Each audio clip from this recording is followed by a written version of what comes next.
भगवान कृष्ण, कान्हा या कन्हैया, चाहे आप उन्हें किसी भी नाम से पुकारें, कृष्ण, जैसा कि हम उन्हें यहाँ बुलाएंगे, सभी सबसे प्रसिद्ध और विनम्र देवताओं में से एक हैं।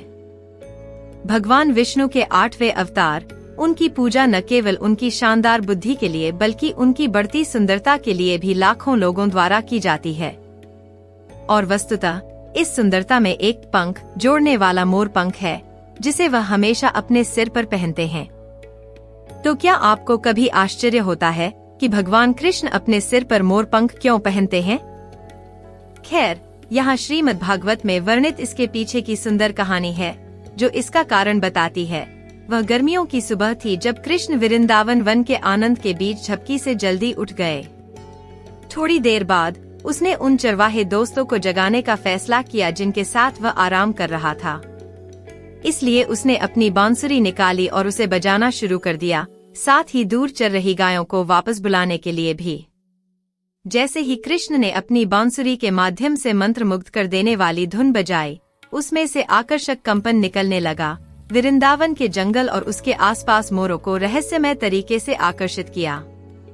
जल्द ही कई मोर कृष्ण के चारों ओर इकट्ठा हो गए और खुशी में नृत्य करने लगे। भगवान कृष्ण, जो सभी नाटकीय कलाओं के स्रोत हैं, उन्हें नृत्य करते देखकर प्रसन्न हुए। उन्होंने अपने चेहरे के हाव भाव और मुस्कान से मोरों को उत्साहित करते हुए उन्हें नृत्य करने के लिए और प्रोत्साहित किया। कुछ ही देर में मोर खुशी से चिल्लाने लगे और उनकी आवाज पूरे वृंदावन में सुनाई देने लगी। मोर उत्साहित हो गए और अपने पंख एक लय में फड़फड़ाते हुए ऊपर नीचे कूदने लगे। जैसे ही मोर इकट्ठे हुए, थोड़ी देर बाद मोरों का राजा झुंड में चला गया।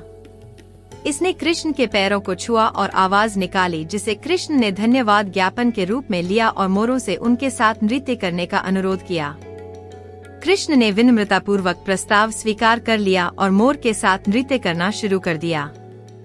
जैसे ही कृष्ण मोर के साथ शामिल हुए, मोर ने कृष्ण के कदमों की लय से मेल खाने के लिए अपनी आवाज की गति बढ़ा दी।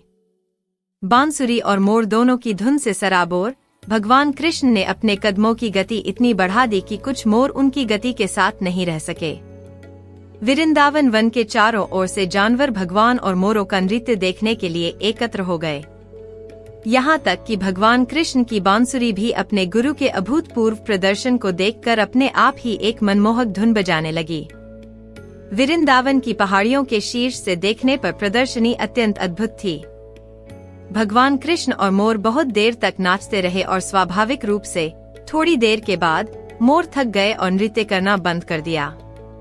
लेकिन भगवान कृष्ण अब तक किसी और लोक में थे। उसके लिए दुनिया अनुपस्थित थी, क्योंकि वह खुशी में नाचता रहा।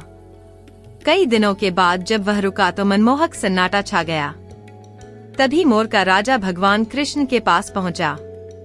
कृतज्ञता की मुद्रा में उन्होंने उन्हें प्रणाम किया और कहा, हे परमेश्वर, आपने आनंद का उत्सव बनाया है, जिसके लिए हम सदैव आपके ऋणी रहेंगे। आपको गुरु दक्षिणा देना हमारा कर्तव्य है। मैं आपसे अनुरोध करता हूँ कि आप हमारे एकमात्र ऐश्वर्य यानी हमारे पंख को स्वीकार करें। कृपया इन्हें सजावट के तौर पर अपने मुकुट पर पहनें। जैसे ही मोर ने इतना कहा, उसने श्री कृष्ण के चारों ओर अपने कई दिव्य पंख गिरा दिए। भगवान कृष्ण ने कृपा पूर्वक उनमें से कुछ को उठाया और अपनी पगड़ी में रख लिया, और तब से सर्वोच्च देवता अपने सिर पर मोर पंख धारण करने लगे। तो कहानी हमें क्या सिखाती है?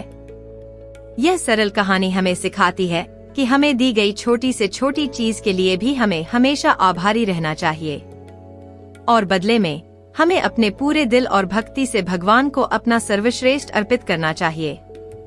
भगवान कृष्ण हमें सिखाते हैं कि जब हमें किसी से कुछ मिलता है तो हमें उसके भौतिक मूल्य का विश्लेषण किए बिना उसे पूरे दिल से स्वीकार करना चाहिए।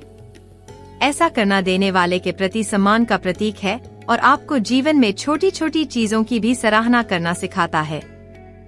उपहार की कीमत न लगाना भी यह सुनिश्चित करता है कि आप भौतिकवादी दुनिया की ओर नहीं खिंचे। तो अंत में, जैसे भगवान कृष्ण ने उनकी धुनों पर नृत्य करके मोरों द्वारा की गई सेवा के लिए अपना आभार व्यक्त किया, हमें भी एक दूसरे के प्रति अपना आभार और सम्मान अर्पित करना चाहिए।